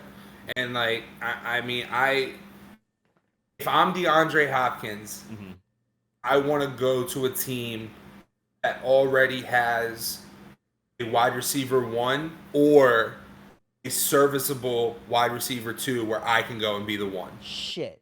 Bring him to Carolina. I don't think so. What? I don't think so. What? I think he wants to win. Playing opposite. Oh, that's true. No, that's true. I agree. But no disrespect. At the same time, playing opposite Thielen. Shit, man. Send him to Vegas. They need a quarterback. That brings us. You know what? That brings us into our other big contract news. So before we go into that, could you imagine Devontae and DeAndre? That would be a nasty combo. That would. You and I could go play quarterback for him. Seriously, either at that point. Yeah. That brings us though to our other big contract news in the NFL. So Jimmy G, as y'all remember, last year blew his foot out, had to sit out. Was the second quarterback to go down for the Niners last year. They thought he would be able to come back for the playoffs. He couldn't. Wrong. What? Wrong. How you figure? He could not come back for the playoffs. They wanted him to. Nope. Right. No, I'm saying like they. Oh, I thought you were telling me I was wrong with that fact. I was just like, no. You're saying they wanted him to. They thought he'd come back for the playoffs, and I was saying wrong. Like they thought wrong. Yeah. No. Agreed. Now, the whole big issue, like the whole big thing over the offseason was that he signs this big contract with the Raiders. It was like 3 years, 70-something mil. Well, like that. As the world came to find out, Jimmy G, shortly after signing that contract, went and got foot surgery. Jimmy G did not pass a physical. Oh, he did not. Jimmy G is now at risk of never even playing a snap for the Las Vegas Raiders. So he's following in Antonio Brown's footsteps. Seriously. So, as it turns out, he got that foot surgery right after signing the contract. They ended up including a waiver called Addendum G that stated that he took full responsibility and assumes the risk of further injury, which could include permanent disability if that foot Correct. goes even worse. Until he passes a physical, the Raiders assume no responsibility to pay him, and they have every right to terminate the contract in its entirety depending on the state of the pre-existing injury. Basically saying, if he can't pass a physical, he's not playing for this team, and that 70-something million contract goes out the door. It gets ripped up. Yeah. There's also the discussion, though, that it would just be this season, and they just wouldn't be obligated to pay him for this season. Right. And then... So there was also talk... So he also ended up reworking his signing bonus because of this injury. Yeah. But also... to be honest with you, I don't know how much of this is actually a story. Think so? I mean, if he can heal from the foot injury, and if he heals from the foot injury and he passes the contract, this is a non-issue. That is something to bring up as well, is that a lot of... They still firmly believe that he'll be ready in time for OTAs. Or, no, they've already done OTA. Well, just training camp. They've already done... Training camp. Yeah. I think... if they were that comfortable, I think this is just them covering their ass. That agreed. This is still a possibility that Jimmy G could still not pass his physical, and could be let go. They have a lot 100% a CYA situation. Yeah, for the Raiders. They have a lot of faith still that he'll be okay, but it is still that out if they need it. Now, of course, Correct. We don't want to see this. Should it happen, though, what is the answer for Las Vegas at quarterback after that? Didn't they sign Brissett? No. That was... I forgot who signed Brissett. But the second quarter... Their QB2 is Brian Hoyer.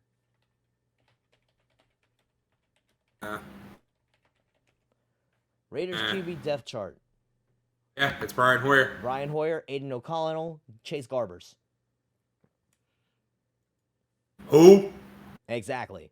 Now, there is also, and someone was floating this idea around, but it's already been shot down as well. All that talk that we mentioned the other week about Brady wanting to become a part owner of the Raiders. People were saying he's going to drop the owner status and go play instead. He already shot that down. But could you imagine Tom Brady in the AFC West? You get Mahomes, Brady twice a year. You get Mahomes, Wilson. You get Brady Wilson. Brady Herbert. Those three matchups. I mean, granted, it's not going to happen now, but... I mean, if you're Vegas, first of all, again, I think he'll be okay. I think this is strictly just in case this happens, we need an out. If they end up terminating the contract or voiding the contract, I don't think Brian Hoyer is the answer. Mm-hmm. And I don't think anybody else is really out there. I can agree with that. I was literally thinking, I was racking my brain earlier. I was just like, who would you pick up as like your... Like, who's on free agency right now that you could pick up? Matt Ryan? Matt Ryan, possibly. Or call New Orleans and say, I want Jameis. I was getting ready to say, like, no, I don't know about that one. Who else has a solid number 2 out there that could be there? Cowboys, Cooper Rush. Hell, Cam. Cam wants to come back. Cam on the Raiders. That'd be funny. He'd look good in that black and silver. He would. But it ain't about like anybody looks good. Anybody look well, not. You better not let Coach Dion hear you say that. Coach Dion can kiss my ass in this situation. Look good, you feel good. You feel good, you play good. You play good, they pay good. I think so. To directly answer your question, I think the answer is either a Matt Ryan, a Cam Newton, but that means they. I think because we made the joke on this show that Matt Ryan said he's not retired, and we said I think the NFL made that decision for you. Mm-hmm. But if Matt Ryan truly does want to continue playing, he'll have to stay in football shape. Of course. And if Matt Ryan is in football shape, I think that would have to be your first call. Yeah. I right now, yeah, I think that's your best bet for somebody that's on the free agents market, the free agency market right now. I wonder, Mhm. does NFL.com, do they have a list of free agent quarterbacks? Carson Wentz, Eh, Nick Foles. yeah, I'm not comfortable. Wentz is maybe your next best bet after Matt Ryan. So here are all of the released or unrestricted free agent quarterbacks available. Okay. All of them. Okay. Okay. Carson Wentz, Matt Ryan, Eddie Bridgewater, Nick Foles, Chad Henne, Joe Flacco, CJ Beathard, Chase Daniel. Yeah, but at this That's point, it. I've already stopped listening to the names you're listing off. That's it. Yeah, I'm not So comfortable in any of those names. So yeah, no. Wentz, Foles, Matt Ryan. Not in that order, but Yeah, like Foles will probably be the third in that. The only other big news I wanted to cover this week, we got to talk about the new undisputed WWE Universal Championship. oh, looks good. Name is stupid. All right, so I know I mentioned that we have a Twitter. We now have a Twitter for the show. I've slowly been getting to a point where I've to live tweet my reactions as like during the show on that account, so I'm not doing it for my main and pissing off all my music friends that are like, we don't fucking care about this shit. My initial thought was the way the lighting is coming off of it, it looks yellow, not gold. It looks like someone pissed on it. Now, having seen renders of what it's supposed to look like, not with the lighting shining on it, making it look like you piss on it, and it having the gold background, I do kind of like it. And they did have to kind of figure something out with like the whole him still carrying 2 belts.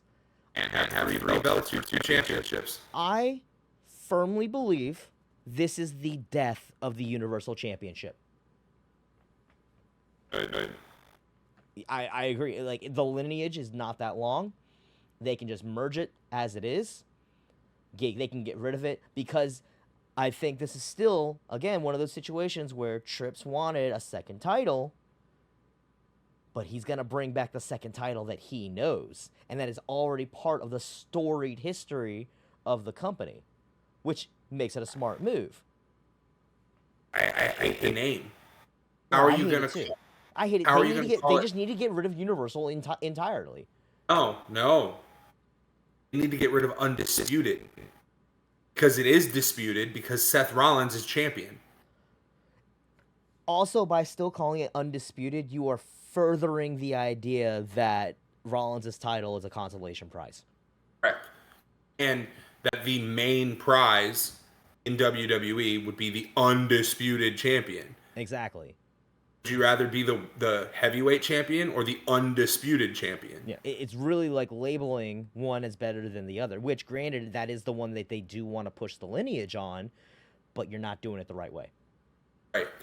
And my initial thoughts were, I was like, I like that. I was like, where have I seen that before? Snoop Dogg. Is Snoop's like that? Hmm? Let me pull up Snoop's belt. Yeah. It's like Snoop's. Actually, no. I take that back. I think Snoop's looks better. Let's also acknowledge that they changed the W to like onyx or whatever. They're black stones to compare against the white background with like a silver background to it. I do like that. I agree. But I think the way that Snoop's backplate looks, with it being more like crossed up here, I'm going to switch it over to screen share just real quick so everybody else can see what I'm looking at. The backplate on Snoop's championship looks better than the one that is on the new Undisputed title. So like, Undisputed WWE Universal Championship. You'll look at this, and it's like it's a little bit more grainy, but because there's so much open space, Yes. it looks stupid. From a distance. Yeah. From a distance, it looks pixelated. Exactly, and that's what made it shine. Like it was blue, like it was piss yellow. Like I think if those were solid black, the black, gold, and red would look great. Mm-hmm. But I agree that the spaces in between are a little eh. Whereas, But yeah, again, you compare that to where's Snoop's title, where you have like the cross latching on the back, that gives it a little bit more of that textured feel. Mm-hmm. I don't know. That's just where I am with it. But I agree they had to do something. You couldn't have Roman carrying around a red and a blue belt. Mm-hmm. I'm glad they made the decision to change it. It's not an ugly. It's way better than it had a better debut than the Universal title did. Absolutely. For Mick Foley. But I think you need to drop the name Undisputed. I also like the fact that it's no longer having to worry about the red or the blue. It's just a static title again. Right, it just is. Right. Just is. And again, that's what they need to do with the women's championships. And I'm pretty sure right now, I would be willing to bet that Triple H has those belts being made right now. And they're just waiting until they're made before they introduce them, maybe at SummerSlam. If not, he's at least talking to somebody about it. 100%. Because otherwise they would have done the title swap by now. They would have done it. I think that we're getting these new titles soon. I think they're coming. I think they need to show up, and the women deserve it. Then they don't have to have bullshit title exchanges in the middle of the ring. You hungry? A little bit. Time for the leftovers. You cheesy motherfucker. I've been holding that for an hour and a half. I fucking hate you. All right, so let's knock out this leftover news. So Washington Commanders had their trademark denied, which means we could be getting another name change. Hopefully, new ownership can find a good, suitable name that everyone's happy with. As much as we love to clown and dog on this franchise, they need something to go right. They need a win. They really need. They need a moral victory. That's what they need. They need a moral victory right now, and I think a new name, finding the right name, is the right opportunity. Plot twist: they're the ones that registered Red Wolves before anybody else could. Really? No, I'm just saying plot twist. That would be it. That would be it. I think that would be hilarious. I think they should do. I think it was what the Panthers did, and hold a naming contest with all the people in the area. I'm pretty sure that's how they got the Commanders. I don't think it was, because the Commanders, everybody hated it. Yeah, that's true. Especially, I don't understand how you can have your NFL team be the Commanders and your XFL team be the Defenders, but you're from the same city. They're making it way too military. And this city is not that military. Not just that, but you can't have that's opposites. Can't do that. Kinda. Not really, though. That would be like... That's to think that command is to only be on the attack. Yeah, I guess you're right. You're talking to somebody that's prior military, dude. Come on. Yeah, I know. Yeah. Anyway, I agree. Hey, so remember how we were talking about the women's tag team championships getting vacated? Yep. And they had that 4-way match. The right people won. Surprise, surprise. Surprise, surprise. Ronda and Shayna are now finally the women's tag team championships. We've been calling this for years. We've been calling for this for years, I should say. I'm so glad it's happening. And they've already been pitching the breakup to backstage, and they are already talking about how much they think the two of them could work a great package. And again, this is all stuff that people have been asking for. I think this is the best way to make the both of them look strong as shit. I think they need to go on a tear right now with these women's tag team championships before they even get anywhere near this. Again, it sucks the idea of using the women's tag championships to further a feud where they end up splitting up against each other. I think this is one of the few times it's okay to do that, especially if you're going to get a solid year or two of booking out of it. And oh my God. and you don't have to worry about match. either one of them. This is what I want to see. I want to see either one of them because they're going through. I want to see the both of them because they're going through all of this. Go through a drought where neither one of them has to see either main title picture, and then when they inevitably face off, Ronda puts Shayna over, and Shayna comes out of that looking like the monster that she used to be, and then have Shayna go for the title and go on a tear. Remember that Elimination Chamber? Mm-hmm.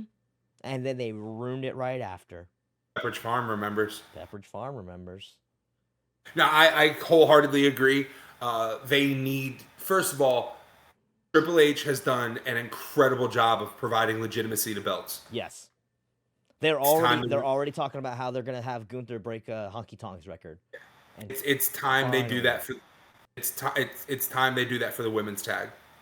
Yeah. The women's tag has not felt important since it was debuted. I wouldn't say that. I would say that when they were on Damage Control, they were great. I think Raquel and Liv did a great job coming in as just a throw together team and then turn around and making something of it. I think they did a really good job. Honestly, I would have loved to see them continue their defenses and have a proper feud with Ronda and Shayna. It's unfortunate that Liv got injured, but they make chicken salad out of chicken shit. I believe they actually said the exact same thing. We're making chicken salad out of chicken shit. Ronda was quoted for saying that. It's time those belts regain some legitimacy. The way Trips has done with the IC, the US, even the US with Theory, man.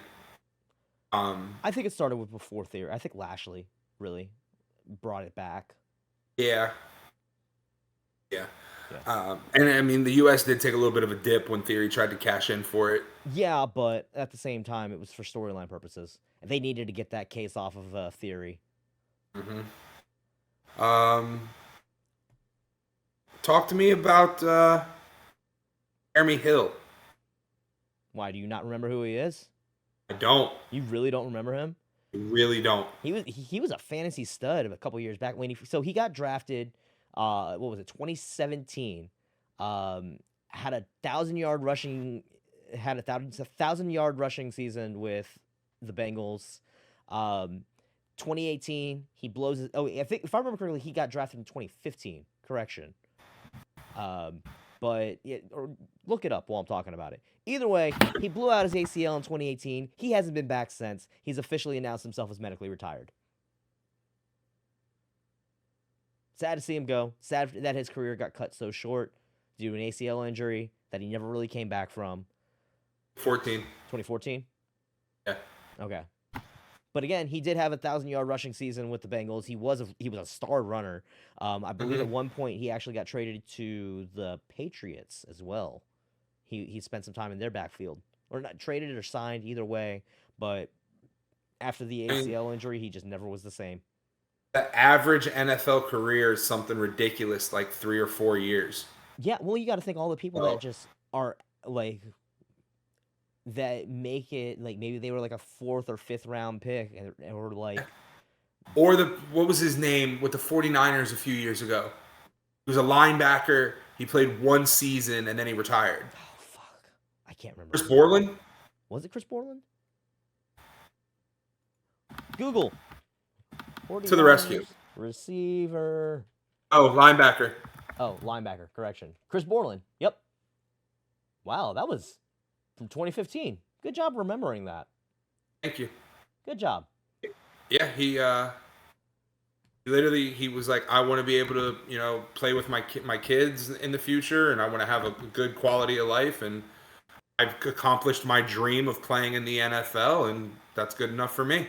Did you ever read the interview they did with Andrew Luck that they did with him after he had been gone for a while, and him talking about his decision? So. He had talked about the same thing. He was just like, I've already accomplished so much in the NFL. With all of my concussion issues and everything, I'm ready to step away and focus on my family. Respect. Yeah. The world may not have wanted him to go, but he did the right thing for himself. You know who did the same thing? Luke Kuechly. Yep. Took his health into consideration, decided that he wanted a future with his health. I mean, because there's nothing sadder as sports fans than watching someone go the route of Ric Flair. Yeah, where they should have retired long before they do, and Ric Flair should have stopped after Mania. He should have never came back. Well, yeah, no, he should have never came back because let's be real. Right after that, he turned around and went to TNA. And it wasn't good. I mean, I will say we did get the woo off. I was getting ready to say that. I was like, we got the woo off at least. But he never. I mean, you could have done the woo off without him being active. Yeah. Anyways, moving on. Hey, Aussie Open signed with AEW. Who saw that coming? I heard. Who saw that coming? I think you did. I'm pretty sure I did. This next one kind of sucks, man. Yeah.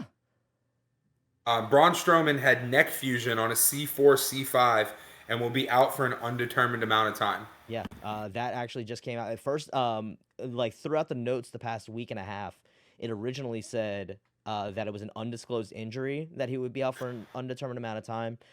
In the time since that news broke, I believe it was just yesterday, he announced his neck surgery. I mean, he's healing up properly. We wish for the best for him.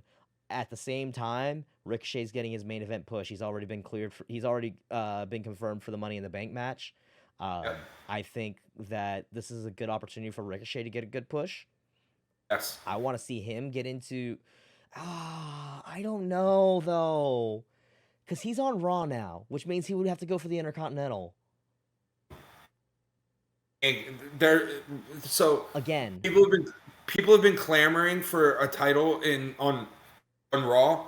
No titles are changing hands soon on Raw. None. No. I could see him being a good, like, one-time challenger for Seth. Yeah. On, like, one of these open challenges he's doing. But other than that, yeah, there's no real room for him to really move up and actually... He's already running... Like, he was the one that dropped the title to Gunther in the first place, if I remember correctly. I believe you're correct. So there's no... Oh, was it Shinsuke? It was one of the two of them. Either way, Ricochet's already competed for that title multiple times against Gunther as part of this reign. There's no reason to run that back. I think... But he can at least give him a good story. You know, give him a good storyline, and he can go into a long feud with whoever. That's true, yeah. And you know what I mean? Like, not every story needs a title. But as far as like Strowman goes, man, like it really sucks. You know, like he got released, which that was one of the more shocking releases. Yeah. I think quite possibly probably the second most shocking release behind Bray. So, Fightful just recently did an interview with him, and he was talking about that. I was reading this earlier today. This was something that just came out 8 hours ago on Fightful Select. They did an interview with him, and he was talking about it, and he actually mentioned, here's the quote itself. When asked about his return to the WWE, Braun said he talked to the company a few times, but did enjoy his time away. He said getting released was a hard pill to swallow, but he needed it. He got mentioned that he got to take a step back, which helped him realize how amazing it is to work in the WWE and have the career that he has been able to have. Translation: he went to CYN, realized how shit it was. He's like, all right, I'm ready to come home. Yeah, I mean, and it set him straight. He was before he got let go. He was being viewed as a little bit toxic backstage. You never know what you got till it's gone. Exactly. Him getting released and then getting brought back was his wake up call, and he's appreciative. And let's be real, he's also gotten think back to his debut as the Black Sheep. Garbage. He has improved significantly and gotten way better shape. One of the other wrestling YouTube channels, I don't remember if it was What Culture or Cultaholic, put out a video and it said 10 wrestlers who proved the naysayers wrong, and Braun Strowman was I watched it earlier today. Same thing. That's actually one of the things that I was referring to by saying that. His Black Sheep gimmick with the Wyatt family and his stupid frizzy hair, and he looked horrible, and his shit pants that he used to wear. In reality, when he had his singles push where he just started destroying jobbers, started with, that other name that we censored out the other week. Same thing. The Chinless Wonder. Yeah. I mean, that's just how it is. But again, when he went on that run, he didn't really change that much up. He shaved off the sides of his head. He still had the long hair. He just tied it up. But he was still the same size. He was still wearing the same shit brown pants. for Yeah. at least a couple of weeks. And he made not choo-choo months. noises. Yeah, well, the choo-choo noises came over time. And let's not forget, he also tag teamed with a literal child at WrestleMania and won the Not titles. only did he tag, he won belts. He won the titles. So he's had his Mania moment for fair enough. We wish Braun Strowman a speedy recovery, and we hope to see him back in the ring. So, yeah, but I mean, neck fusion is we've seen quite a few wrestlers go through that. So Edge, Stone Cold. Yep. I believe Kurt Angle. Yeah, I think Kurt Angle.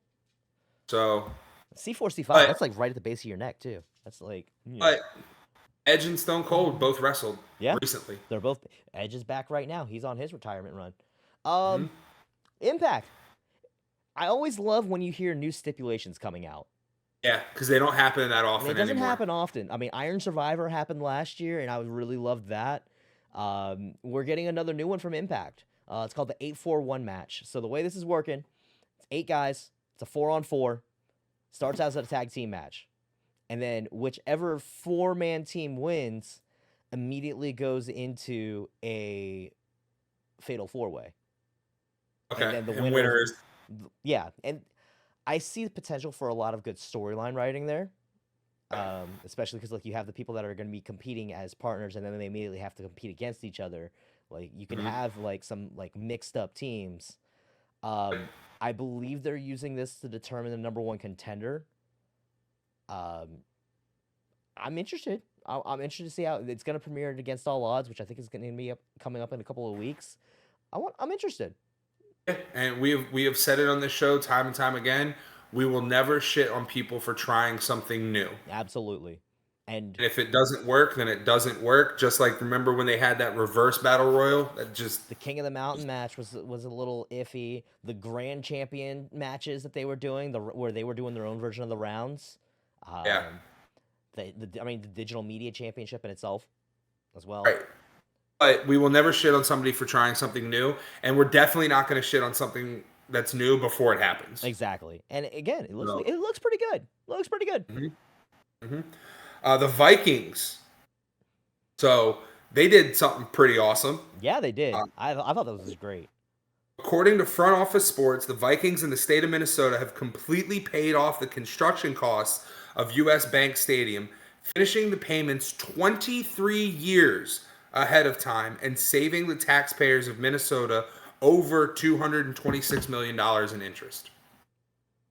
I don't know about you, but if you got told that a business did the right decision, made a good decision, and it means that I gotta pay less taxes, let's fucking go. I'm here for it all day long. Now, also, I want to point out that the Bills today broke ground on their new stadium.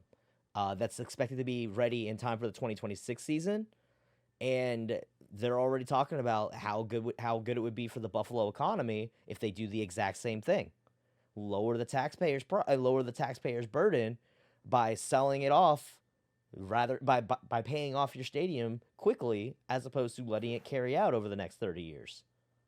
Interest is a bitch. Yes, it is. I mean, again, I just bought a new car. I know that feeling. Yep. Yeah. It's a nice card.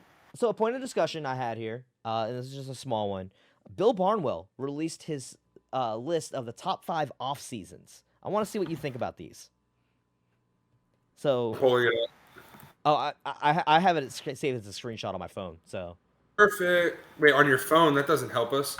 Well, I'm not pulling it up on the screen. I'm reading this off. I'm going to read these teams off to you. I want to see what you think. Oh. So at number 5, the Green Bay Packers. I'll go ahead and tell you right now, the Jets are not above that. What? I know, right? The Packers? Who did they even sign? Either that or... They let a Hall of Fame quarterback walk. I don't see how that... Again, this is why I wanted to discuss it, because I think some of these are a little, what the hell. At number 4, the Eagles. I can see that. They made a lot. They made a lot of good signings, and they retained a lot of key personnel. That defense turning into the Georgia Bulldogs defense. At number 3, your Cowboys.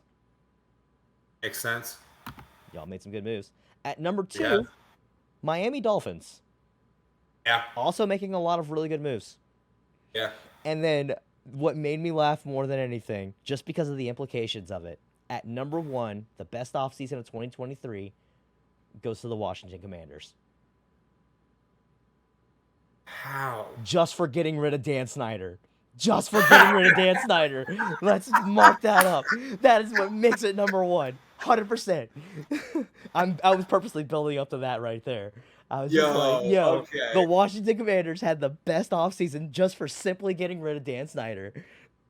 I talked to our buddy Adam, and he is ecstatic. he is. I mean, he was talking. Now you see why I want to just go ahead and build up to that. Yeah, I mean, Adam was talking like I might actually be able to go to a football game this year. I know I got a lot of friends of mine that normally get season tickets, and they're really happy about it. Mm-hmm. Real quick before we move on, so I saw a list, and it was the top 10 corners in the NFC. Okay. Only 2 teams had 2 names in the top 10. Yikes. The Eagles had Darius Slay at number 1 and James Bradbury at number 10. Mm-hmm. And then the Cowboys had Stephon Gilmore at 3 and Trayvon Diggs at 5. I'm not mad at that.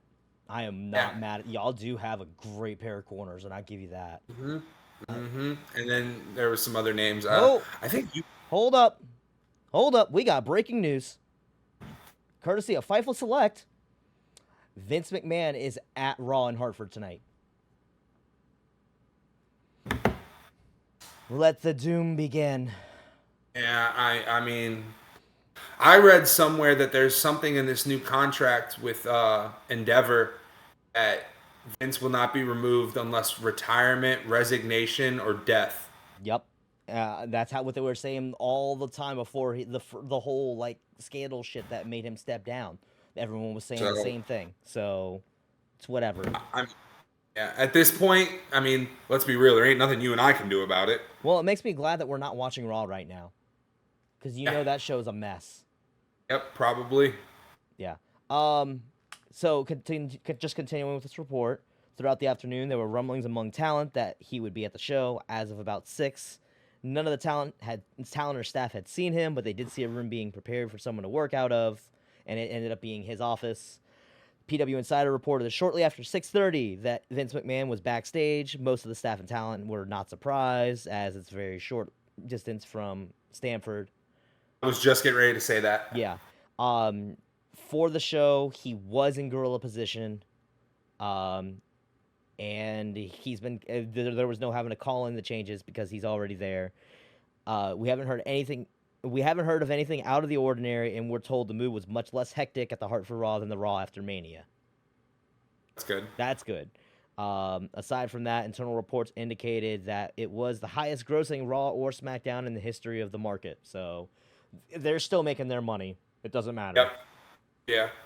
No, and as you were reading that, before you got to that point, I was going to say, let's not jump the gun. They're in Hartford. It's not far from Stamford. It makes sense that he would be there. Just him being at Gorilla, though, really. Yeah.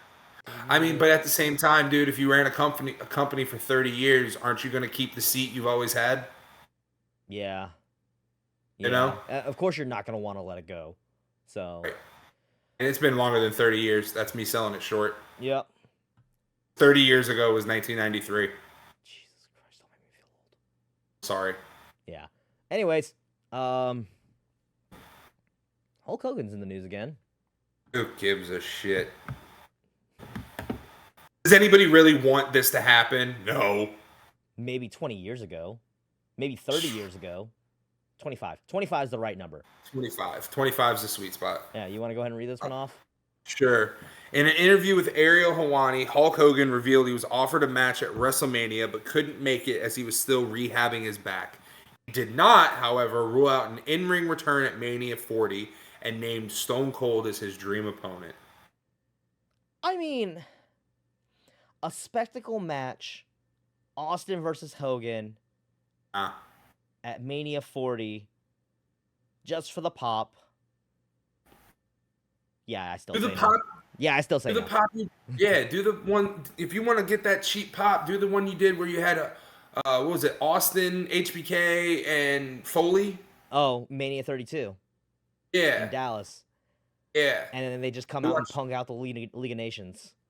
You remember where we were for that? Yes, I do. I do too. Yeah, we were at your buddy Trey's house. Were we not? Yeah. We were. Yeah. Because we got him back into wrestling because of that. Yep. But if I'm Stone Cold, I'm saying no to this. Oh, I 100% agree. 100%. Hey, I'll do a match with KO. I'll do a match with KO where KO can... And honestly, let's be real. KO did not carry that match. Stone Cold did his thing. Yeah. He took a suplex on the fucking floor. Don't forget. Oh, I have not forgotten. He took a concrete bump. Right. But if I'm Stone Cold, fuck no, I'm not getting in the ring with Hulk fucking Hogan. No. Absolutely not. I'll come back and do another match. We just got finished saying about how Ric Flair should have stayed retired. Hulk, stay retired on this one, man. Stay retired. I'm Stone Cold. Right. If I'm Stone Cold, I'm saying give me a match with Seth. Give me a match with Cody. Give me a match with AJ. Don't put me in the ring with someone older than me. Exactly. Hell no. The Hulk's just too old on this one. I'm sorry. He's too old. I agree. I mean, you know what I think? I think it's Hulk's ego seeing Sting still out there. Think so? Nah. Part of it. I don't think that's it. No, not when you consider how much younger Sting is than him. I don't think it's that different. It's like at least a couple years. Sting's only in his early 60s. Hogan's is in his early 70s. I'm pretty sure it's about a 10-year difference. Hogan is... Shit, I put Sting age and it gave me the rock star. Hogan was born in 53. And Sting was born in 59. Okay. So 6 years. Okay. That's a solid. Hulk Hogan is 69. Nice. Our second obligatory nice of the night. I had to do it. Yeah. Last two notes. I'll take one. You take one. Congratulations to Omos on his marriage to his longtime partner. And congrats to Emma and Madcap Moss on their engagement. Congratulations to the both of them. You'll love to see it. That's gonna do it for us this week, though. Real quick. What's up? What you got for me? When I was writing the note for Emma and Madcap Moss, for some reason, the source that I found it from said congrats to Emma and Riddick Moss. I was like, okay, Riddick Moss, and I was like, wait, what is his name? Yeah, it's Riddick Moss now. Let's be real. He is back to Riddick Moss. They listed him on the draft sheets as Riddick Moss. They showed him they're getting rid of the Madcap gimmick. I could not think of Madcap, and I'm like, Happy Corbin, I was like, what the fuck was his name? Ass Corbin. We remember Corbin, but not Madcap. I had to Google it. Yeah. But yes, that will do it for us today. But that's going to do it for us. Again, make sure you leave a like, subscribe, all that fun stuff. Thanks again for sticking around, listening to us, bearing with us these past couple weeks as life has been kicking us in the ass. There's probably going to be a little bit more of that coming in the coming weeks, but we're going to take it. We're going to run with it either way. That's going to do it for us this week, though. Peace out until next week. Yeah. Later. I suck at closing shit out, so yeah. Deuces. Fuck it works.